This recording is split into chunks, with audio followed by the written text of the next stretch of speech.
Bismillahirrahmanirrahim. Assalamualaikum warahmatullahi wabarakatuh. Nama saya Ahmad Uran, program studi pendidikan kimia kelas B dengan NIM 19010600095. Pada kesempatan kali ini saya akan menjelaskan materi mengenai logam golongan 12. Nah, pada logam golongan 12 terdapat 3 unsur, yaitu zinc atau Zn, kadium Cd, dan Hg. Adapun kecenderungan pada golongan 12 yaitu golongan 12 sama dengan golongan 2 alkali tanah dengan konfigurasi elektron 3d10 atau tidak ada 3d, dan hampir semua senyawa golongan 12 berwarna putih kecuali jika anionnya berwarna. Dan yang ketiga, Zn dan Cd mempunyai bilox plus 2, sedangkan Hg mempunyai bilox plus 1. Logam golongan 12 ini nampak seperti logam-logam transisi. Namun, kenyataannya pada kimia unsur-unsur ini menunjukkan perbedaan, seperti pada titik leleh yang berbeda. Misalnya pada Zn dengan titik leleh 419 derajat Celcius dan Cd dengan titik leleh 321 derajat Celcius. Dan titik leleh ini jauh lebih rendah daripada titik leleh pada logam-logam transisi. Dan untuk kemiripan golongan ini dengan logam transisi terletak pada pembentukan senyawa kompleks, khususnya dengan ligan amonia, ion cyanida, serta ion halida. Unsur yang pertama yaitu zinc. Adapun sifat kimia daripada zinc ini yaitu logam zinc lunak dan bersifat sangat reaktif. Dan logam zinc bereaksi dengan asam encer, dan untuk reaksinya Zn solvent tambah 2H3O plus aqueous menghasilkan Zn2 plus aqueous tambah H2 gas tambah 2H2O liquid. Dan zinc dapat terbakar dalam gas klorin, dan reaksinya Zn solvent tambah Cl2 gas menghasilkan ZnCl2 solvent.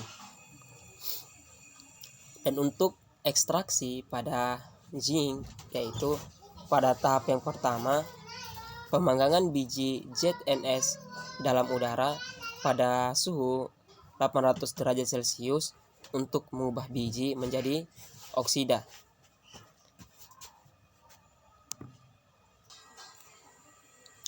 Dan untuk ekstraksi pada tahap yang pertama yaitu pemanggangan biji ZnS dalam udara sekitar 800 derajat Celcius untuk mengubah biji menjadi oksida dengan reaksi 2ZnS solvent tambah 3O2 gas menghasilkan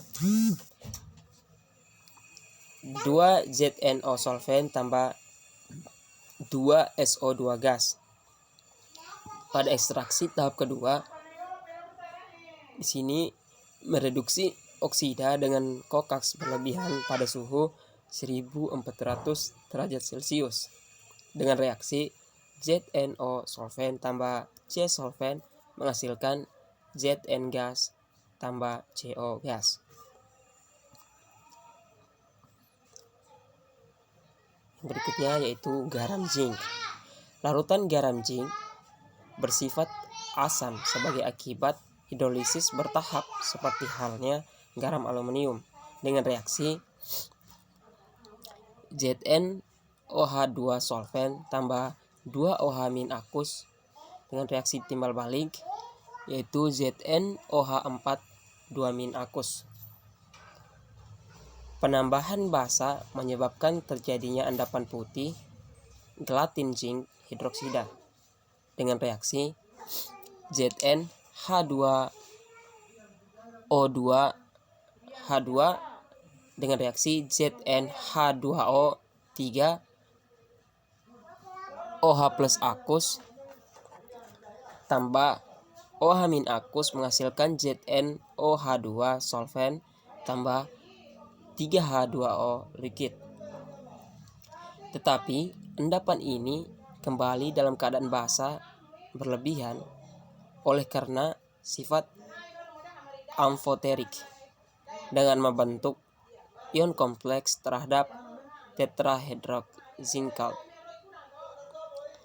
dengan reaksi ZnOH2 solvent tambah 2OH min akus menghasilkan ZnOH4 2 min akus. Endapan zinc hidroksida juga larut dalam amonia membentuk ion kompleks tetramin zinc 3 dengan reaksi ZnOH2 solvent tambah 4NH3 akus menghasilkan ZnNH3 4 2 plus akus tambah 2OH min akus.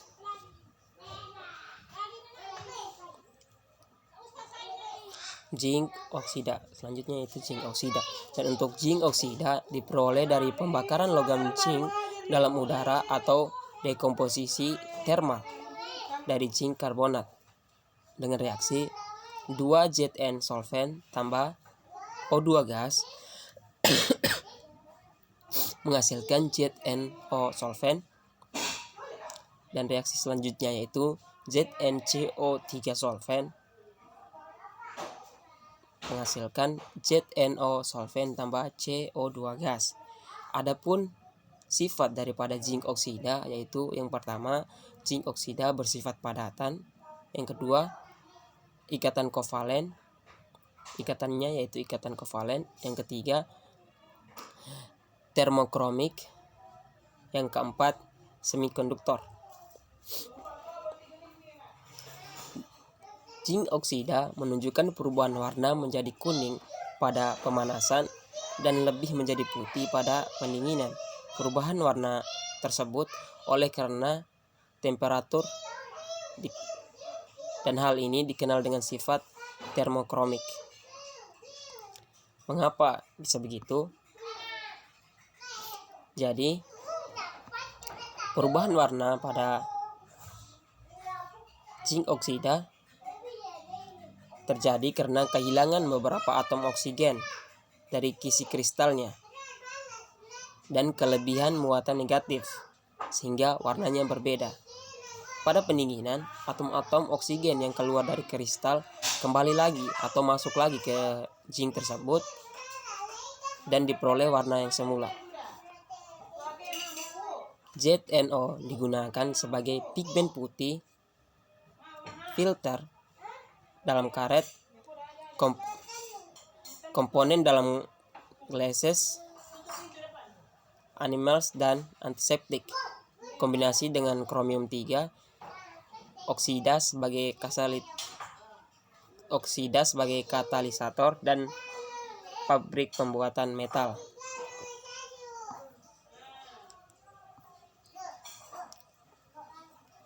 Pengawetan buku.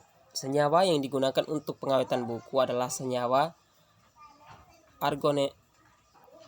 organometallic Diethylene ZnC2H52 yang disintetis oleh Edward Frankland pada tahun 1849. Prinsip kerjanya yaitu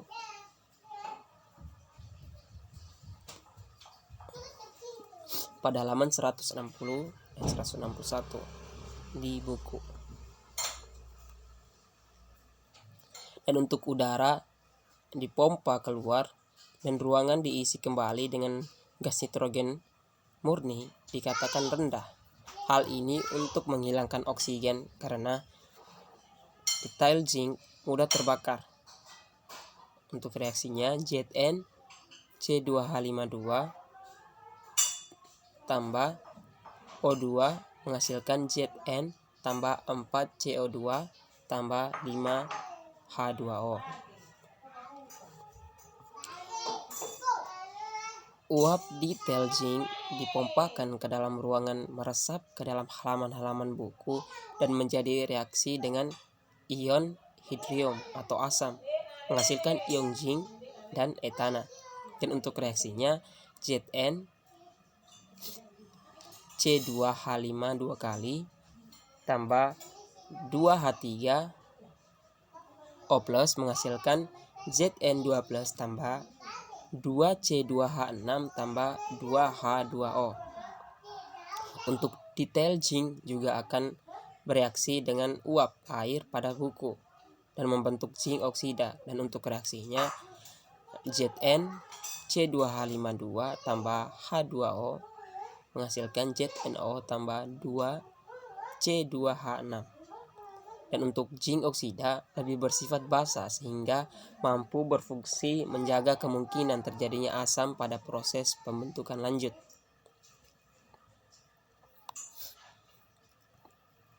Selanjutnya yaitu kadium. Kadium ditemukan di Jerman pada tahun 1817 oleh Friedrich.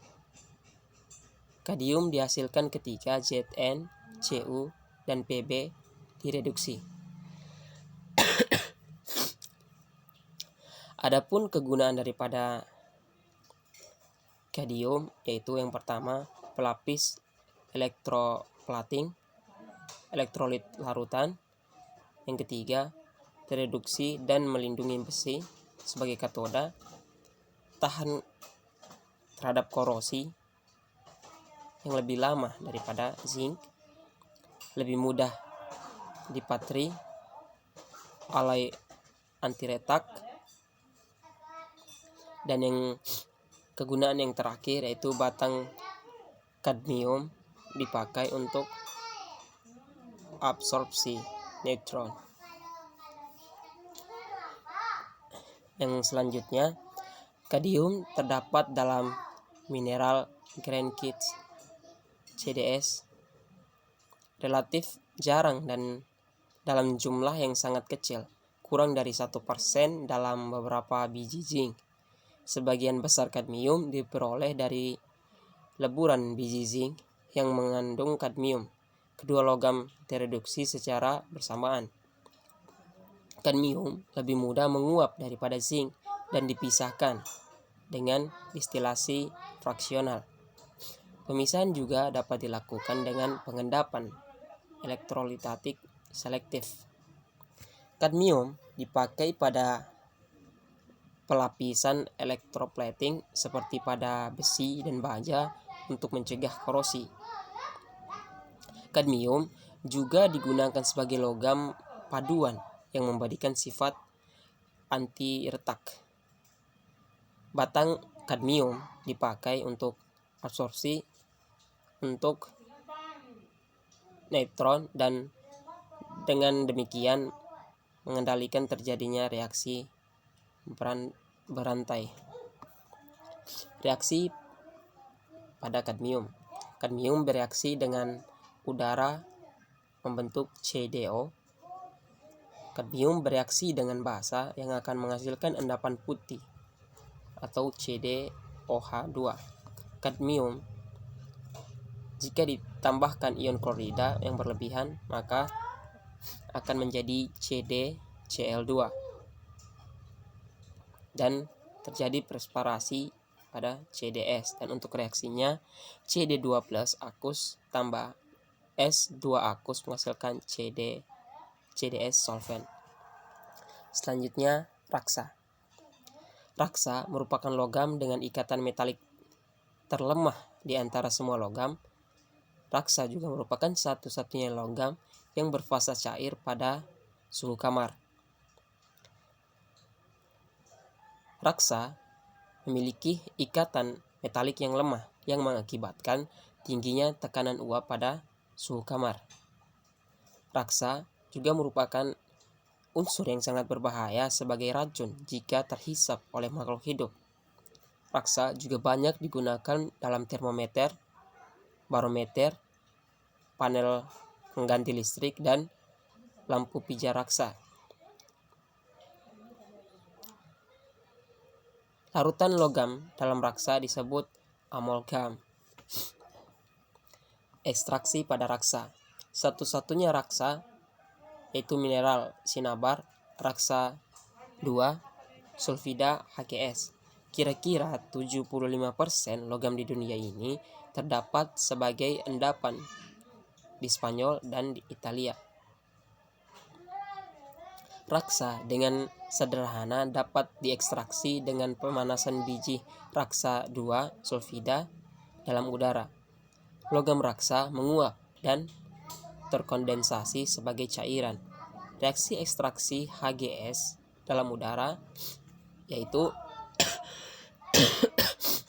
HGS solvent tambah O2 gas menghasilkan Hg liquid dan SO2 gas.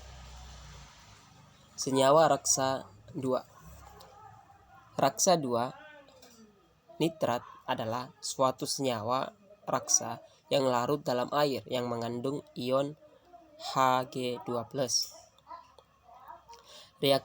Raksa klorida larut dalam air hangat dengan reaksi Hg liquid tambah Cl gas menghasilkan HgCl gas. Raksa oksida berwarna merah terbentuk ketika logam raksa dipanaskan pada suhu 350 derajat Celcius dengan reaksi 2Hg liquid tambah O2 menghasilkan 2HgO2 solvent. Senyawa raksa golongan 1. Tidak hanya ada raksa golongan 2, namun ada juga raksa golongan 1. Di antaranya raksa golongan 1 klorida dan raksa golongan 1 nitrat. Reaksi kesetimbangan disproporsional yaitu Hg2 2+ akus dengan reaksi kesetimbangan Hg liquid tambah Hg2 akus. Nilai kesetimbangan disproporsional yang rendah yaitu min 6 kali 10 pangkat 3 pada suhu 25 derajat Celcius. Yang rendah menunjukkan bahwa kemungkinan kondisi normal raksa golongan 1 sangat kecil. Baterai alkalin, baterai dengan zinc pada anoda. Reaksi selnya yaitu Zn solvent tambah 2OH menghasilkan ZnO2 solvent tambah 2 elektron. Dan reaksi selanjutnya 2MnO2 solvent tambah 2H2O liquid tambah 2 elektron menghasilkan 2MnOH solvent tambah 2OH- akus. Baterai nikel kadmium merupakan baterai yang Ricciardi-nya reaksi sel. Anoda yaitu CD solvent tambah 2OH- akus menghasilkan CdOH2 solvent tambah 2 elektron. Sedangkan pada katoda atau reaksi pada katoda yaitu 2NiOH solvent tambah 2H2O liquid tambah 2 elektron menghasilkan 2NiOH2 solvent tambah 2OH- liquid. Dan untuk aplikasinya atau baterai-baterai sekunder yang isi ulang yaitu yang pertama baterai NiCd, baterai nikel kadmium, baterai NiMH yaitu baterai nikel metal hidrat, dan yang ketiga baterai Li-ion atau baterai lithium ion. Mungkin hanya itu saja penjelasan saya, kurang dan lebihnya saya mohon maaf. Assalamualaikum warahmatullahi wabarakatuh.